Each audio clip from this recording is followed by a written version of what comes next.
Here we are. This is it. 9 games to go. Get ready for the sprint. It's not a marathon anymore. You're in the final 1,000 meters of your marathon. Are you going to trip at the finish line, or are you going to power through with the tape across your chest? This is it. Let's have some fun. Let's preview the big week ahead for the Brew Crew. You are Locked On Brewers, your daily Milwaukee Brewers podcast. Part of the Locked On Podcast Network, your team every day. Good morning. I hope you're feeling refreshed after that off day because, buckle up. I've said it all month long, really. This is it. Here we go. 9 games to go to the end of the regular season. What did I tell y'all in week 1? I told y'all in week 1, this is coming down to the final week of the season. Now, I thought it was going to be for the division. However, turns out it's going to be for the wild card. I'm Dominic Cotroneo. This is Locked On Brewers, your only daily podcast dedicated to the Brew Crew all season long, Monday through Friday episodes. I might do a little switcheroo on you this weekend, by the way. I think we're going to do pods for the weekend as well for the games. Obviously those games matter too. I don't want to disappear for a couple of days after the Brewers have these big games coming up against the Marlins. So we are going to truly be daily from now until the end of the regular season, unless the Brewers get eliminated before that.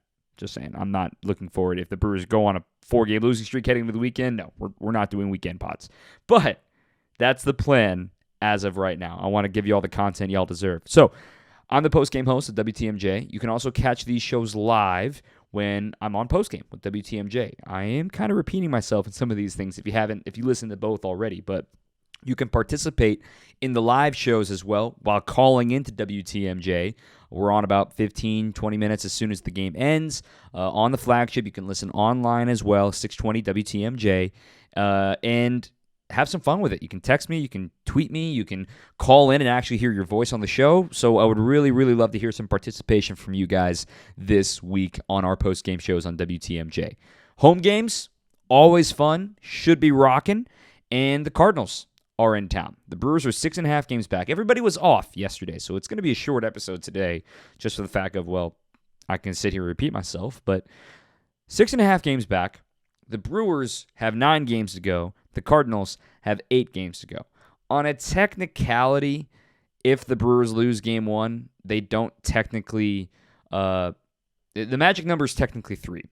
But if the Brewers lose game 1, it's virtually clinched for the Cardinals because the best the Brewers could do is tie, which means the Cardinals would get the spot, obviously, for the division. So virtually, if the Brewers lose any game, it's over, but I think the Cardinals would wait until it's firmly official that they can celebrate. But the point is, if the Brewers go 2-0, the Cardinals do not get to celebrate here at American Family Field. Keep that in mind moving forward, as the Brewers did that to them a couple of years ago, and they're going to want to do it to them here in Milwaukee. So now that they got 700 out of the way, and they've got all that, with the Adam Wainwright and Yadier Molina stuff out of the way, they just want to get it done as soon as possible. I mean, they're in the playoffs, obviously, but they would like to do it. I mean, just like you would like to do it on your rival's turf. So just be prepared for that this week with all the Cardinals fans in attendance this week. But once again, the reminder of the standings and how things look right now. The Brewers enter today still a game and a half, but technically 2.5 games back of a wild card spot. It's currently number 2, San Diego. They're 3 games clear, technically 4 games clear of the Brew Crew. The San Diego is 85-68. Then it's Philadelphia. They're 83-69, a game and a half clear of Milwaukee, who is 82-71. Philadelphia has 1 more game than the rest of these teams. They have a doubleheader coming up on Saturday against the Nationals. Here's the remaining schedule for the Brew Crew. 2 this week, starting today and tomorrow against St. Louis. Then 4 games over the weekend against the Marlins. You will see Sandy Alcantara this weekend. And then next week, Monday through Wednesday, the postponed lockout series put on to the end of the season. What was supposed to start the season with the Diamondbacks will now end with the Diamondbacks coming up Monday through Wednesday of next week. So that's what the Brewers have remaining. These last 2 games are their only ones against the team above 500. As for San Diego, the team in the 2 spot, but definitely not out of the woods yet. They've got 3 more games with LA starting tonight. Those 3 games are in San Diego. Then they've got 3 at home, the Chicago White Sox, who are formally eliminated from playoff contention, all but certainly. They're 1 more loss and they're out of the wild card race, so they're out. So they don't have much to play for right now. And then they'll finish things up with San Francisco to end the regular season Monday through Wednesday of next week. And then finally, Philadelphia in the 3 spot. Again, 3 games in Chicago at Wrigley coming up this week. Then the 4 games in Washington coming up with a doubleheader on Saturday against the lowly Nats. And then finally, they finish in Houston, 3 games against the Astros. That, again, is a lockout reschedule for them. More on that series and more on these guys individually coming up in just a little bit. Again, short episode today, but I just want to remind everybody what things are laid out with right now and looking ahead to the pitching for the Brew Crew. They're healthy. They expect Freddie Peralta to make another start, just like they expect Eric Lauer to make another start. Things are looking okay in that front. You would hope, with everybody slated to probably get 2 more looks, that they can give you a little more length than they gave you in Cincinnati. Tonight, it'll be Adrian Hauser. Tomorrow, it'll be Brandon Woodruff. Thursday, it's slated to be Eric Lauer. And then Friday, it's slated to be Corbin Burns. That would tentatively be Corbin Burns versus Sandy Alcantara. Sign me up for that. And then Saturday would be Freddie Peralta. And it depends if they want to flash Aaron Ashby in there for a flash start. That's why I say it's dependent. None of this is official yet. But if I were the Brewers, I would keep Ashby in that tandem bullpen role and see what you get out of him. Or, unless you want to start Ashby and flip it and have Peralta be the tandem role, whereas they set the lineup for a left-handed pitcher on the mound with Ashby, and then Peralta comes in after him facing all of these righties, that would be something Craig Counsell would do, in my opinion. So that's what's ahead for the Brew Crew, at least in the next turn through the rotation. And as it looks right now, we talked about this in yesterday's episode, it would be looking at the final rotation for the Brew Crew. Monday against the Diamondbacks, it would be Brandon Woodruff. Tuesday would be Eric Lauer, and then Wednesday would be Corbin Burns. That's as of now based on days of rest, unless somebody decides to go on a day less of rest, which, quite frankly, as it shakes out right now, it all works out having your best in that final series against Arizona. We want to get into these individual teams and what they have remaining. I want to tell you a little bit about these teams, and then we'll get ready to say a quick little goodbye today. More in just a moment. But before we do that, I want to tell you about one of our presenting sponsors here on the Locked On Network, BetOnline, your number one source for everything football, college football, NFL. Hey, NBA's right around the corner. NHL's right around the corner. BetOnline remains your continued source for all your sports wagering information with live betting, up-to-the-minute scores for every sport out there. I'm recording during Monday Night Football, and don't throw a shoe at me, but I'm a Cowboys fan. If that takes away my Wisconsin card, I understand. I was born in Texas, guys. I'm sorry. But look, if the Cowboys inevitably lose on Monday Night Football last night, which quite frankly, as a Cowboys fan, I'm used to them losing in primetime games, especially to the Giants, you could bet on it at betonline.net, where the game starts. I want to tell you a little bit about the Philadelphia Phillies, because it's been a while since the Brewers have seen the Phillies. They saw them very earlier in the year in April. Eric Lauer shoved against them on Sunday Night Baseball. Remember, that was really fun. They won 2 out of 3. They had Corbin Burns pitch well. Devin Williams was on fire.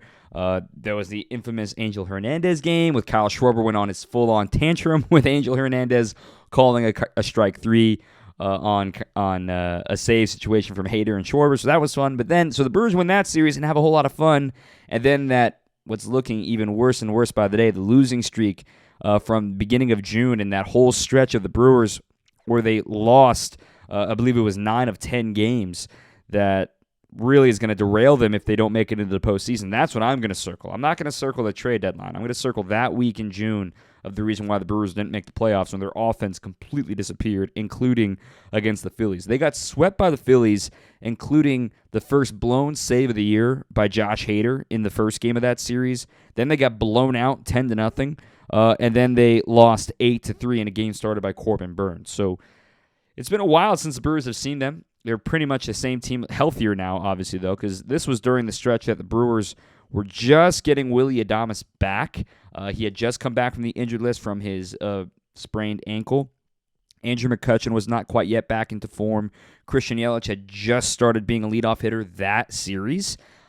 Looking at that box score, it's kind of wild to look at of the Brewers' struggling hitters and the bullpen that was used.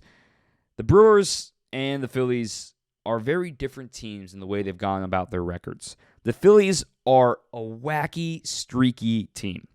They've got 2 5-game losing streaks this season, and they've got 4 other 4-game losing streaks this season. But yet, on the flip side, they've got a 9-game winning streak this season and 3 separate 5-game winning streaks. The Brewers have had 1 5-game winning streak all season long, and that was back in April. And they failed to do that on Sunday to make it a 5-game winning streak in their loss against the Reds. So the Phillies are a streaky team. And as you know by now, Joe Girardi started the team as their manager. He was fired after a 22-29 start. And since then, Rob Thompson, he has won 61 of the first 100 games as a manager for him.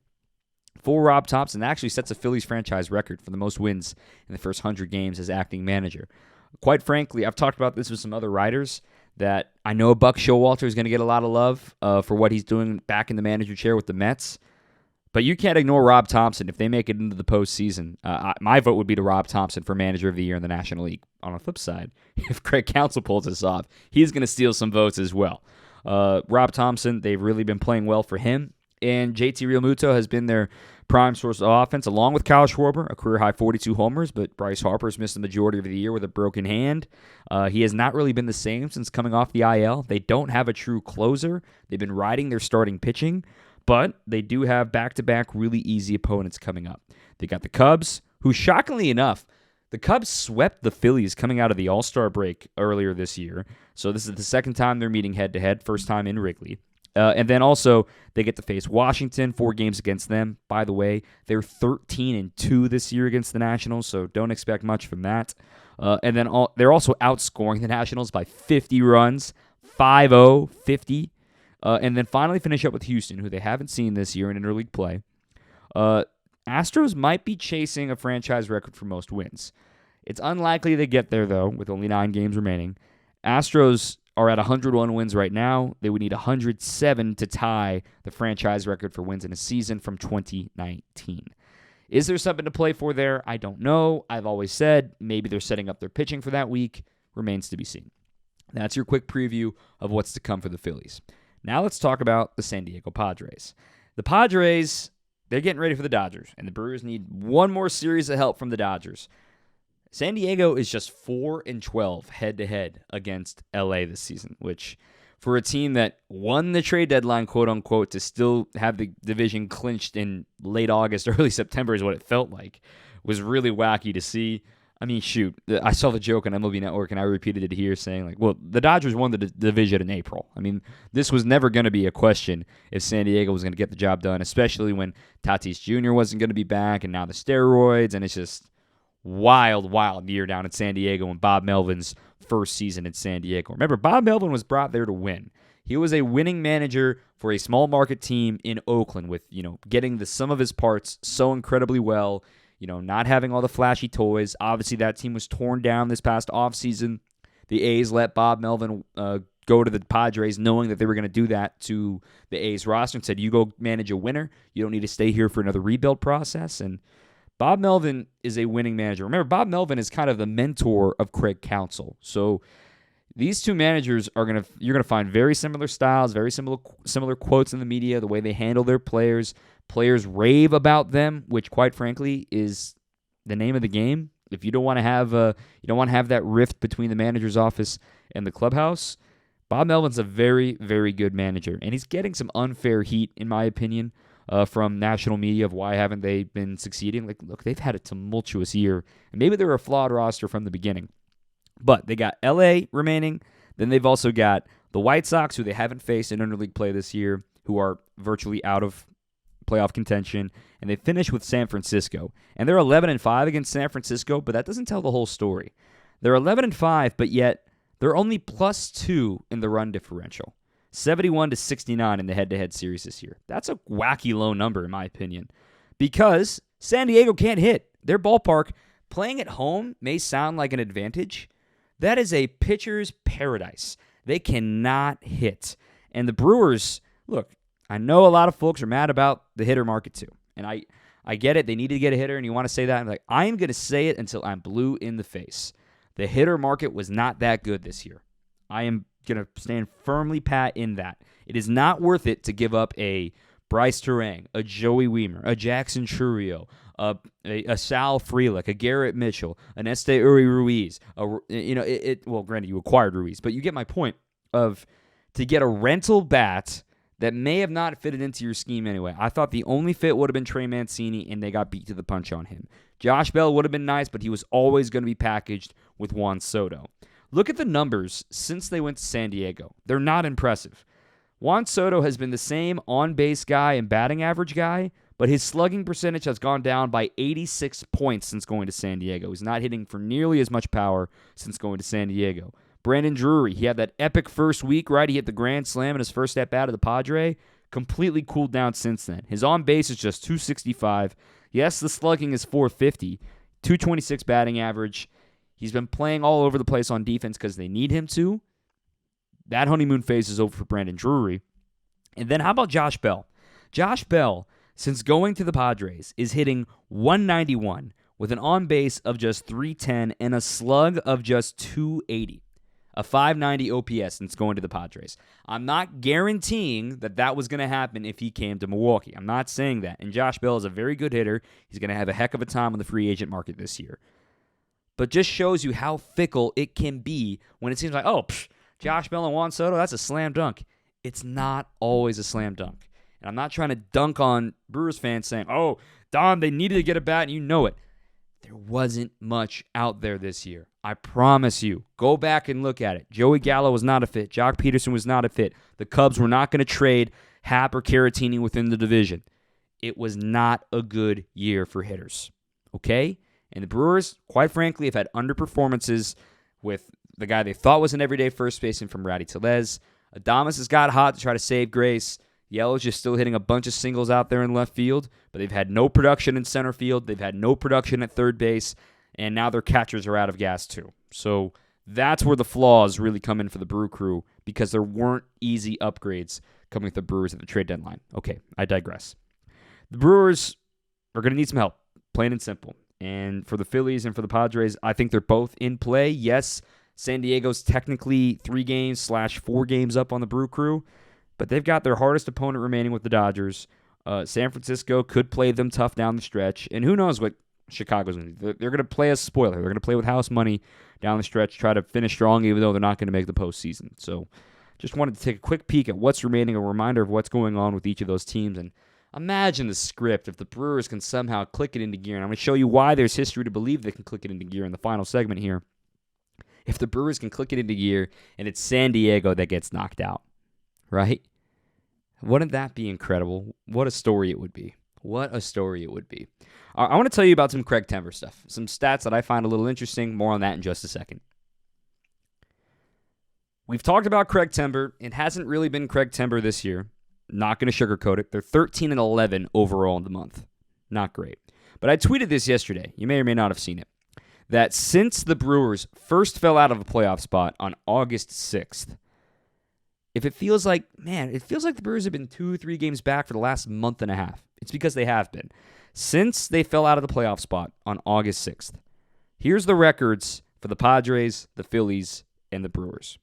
The Brewers, 24-22. The Phillies, 24-21. The Padres, 24-19. So the Brewers are technically 3 games more than the Padres, but all 3 of those games they've lost. 1 more game than the Phillies, they've lost it. And the Phillies, 2 more games than the Padres, and they've lost it. See what I'm saying? They all have the same win total, but the team that's played more games has lost more games. That's where I go back to circle that 31 games in 31 days, the 18 games in 17 days. It gassed this team. And remember, coming out of the off day last week, getting ready for the Yankees, how well did they play coming out of that series? How well did they play coming out of with fresh bodies? Against the Reds even, too. This could be the perfectly timed final off day for the Brewers to kick it back into gear for these final 9 games of the season.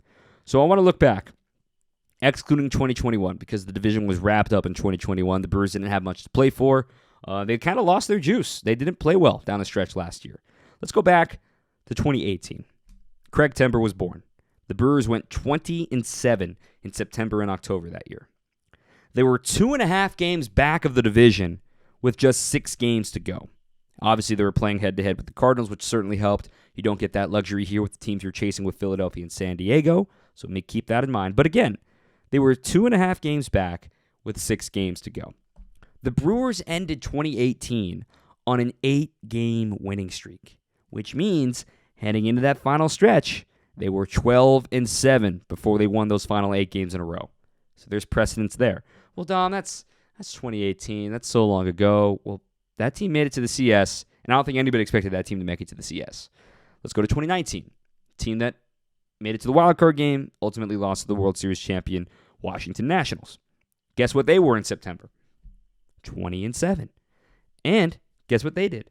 They had an epic winning streak down the stretch. Now, they were chasing the whole way. They got it within a game for the final 3 games in Colorado. I don't have to remind you of how that sweep went. That was very frustrating, of course. They ended up going to the wild card game, despite having won 7 games in a row heading to Colorado, then losing 3 straight with back-to-back walk-offs to send them to the wild card game, which obviously Trent Grisham, Juan Soto, all that happened. I know, PTSD. It's okay. Nonetheless, the Brewers pulled off an epic run in the final week of the season to ensure themselves into the postseason and try to find a way to try to win the division. That obviously didn't happen. So here they are in 2022. I told you they're 13-11 overall in September. But since the doubleheader against the Giants, they are 11-6, which doesn't sound great, but it's in the top half of the National League. In fact, it's better than the Padres and the Phillies. 11-6 since the doubleheader against the Giants.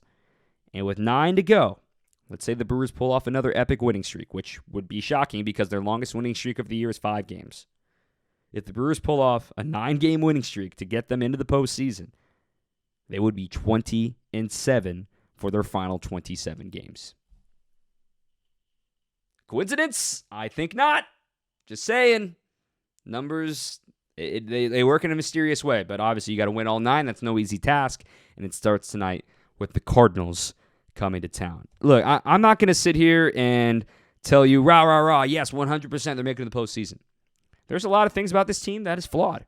There's a lot of things that they've maybe overperformed sometimes and underperformed in other areas. We can talk about middle relief. We could talk about the closing situation post Josh Hader. We could talk about the middle of this order. But the Brewers, by the sum of their parts, should be able to find a 7-2 run somewhere in there by the full extent of their team. All that's left to do is believe, have some fun, and enjoy some baseball. It's fall, man. How about this weather, right? Doesn't this feel like October? We're just a couple of days away, so it's going to be a whole lot of fun. 6:40 first pitch tonight. Remember, earlier first pitches now that school is back in session. 6:40 first pitch tonight. Miles Michaelis against Adrian Hauser. Tomorrow, a lefty. It'll be Jose Quintana instead of Jack Flaherty. Jose Quintana getting the start against Brandon Woodruff, also at 6:40. Night games over the weekend against the Marlins, 6:40 on Thursday, 7:10 on Friday, 6:10 on Saturday, and then finally Sunday, October 2nd, my birthday, by the way, it'll be 1:10 against the Marlins, but that's down the road. Quick little episode today. Thank you for listening. All right, let's have some fun. All right, just put a smile on your face. Let's enjoy some baseball. All right, hope to see you at the ballpark. My name is Dominic Cotroneo. You can follow the show account at Locked On Brewers or myself at Dom_Cotroneo, Cotroneo. All right, fun episode. Until next time, hopefully recapping a win on WTMJ tonight. Keep on swinging. You are Locked On Brewers, your daily Milwaukee Brewers podcast. Part of the Locked On Podcast Network, your team every day.